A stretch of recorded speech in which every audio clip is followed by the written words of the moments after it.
सत्य जोटा एबिका विजु जनता दल सामना कर वास्तविक सत्यता जोटा आम आगे सबू मुझे कहीं स्पष्टवादी किंतु प्रत्येक दलर कर्मी मन में यही जिनसी अच्छी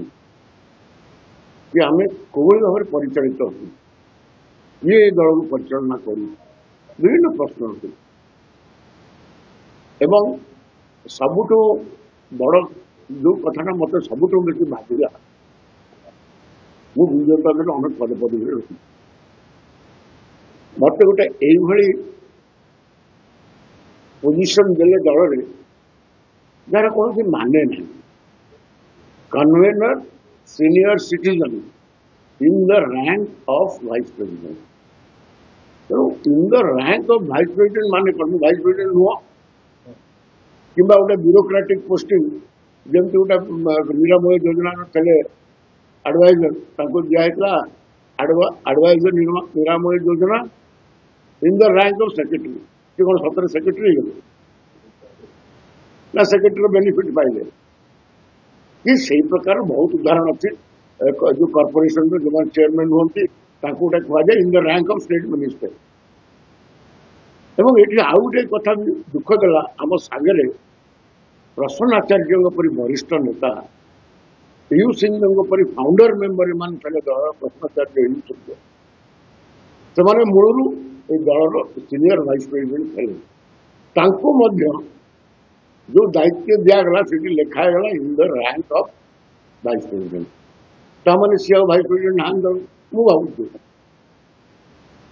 एवं यही जिनसा मुझे चाहिए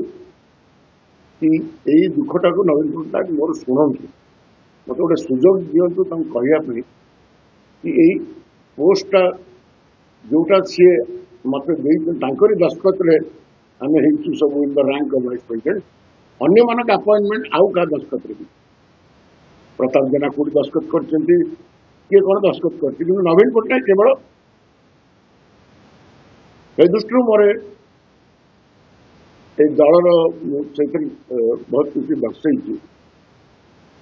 तेणु आपण मैंने से विषय पचारे मुझे तार उत्तर देवी यहाँ गोटे ब्यूरोक्रेटिक पोजिशनिंग दिया जाए जन को गोटे पोजिशन देखिए कहे इन द रैंक आपण मैंने उदाहरण जानी केते गुड़ा एडवाइजर होते विजु जनता दल अनेक एडवाइजर करता से एडवाइजर मान कौन दिखाई एडवाइजर सी निरामय कि एडवाइजर कौन को विभाग में थे रैंक दिखाई सेक्रेटरी एडिशनल सेक्रेटरी यही प्रकार दिखाई सेक्रेटरी कहगले भी से तो सेक्रेटरी नथिले कि विभाग में तेणु से प्रकार यहाँ गोटे ब्यूरोक्रेटिक एमती कराए तेणु ये दल भितर भी स्पष्ट जना पड़ा कि विजु जनता दल गोटे ब्यूरोक्रेटिक दल थे।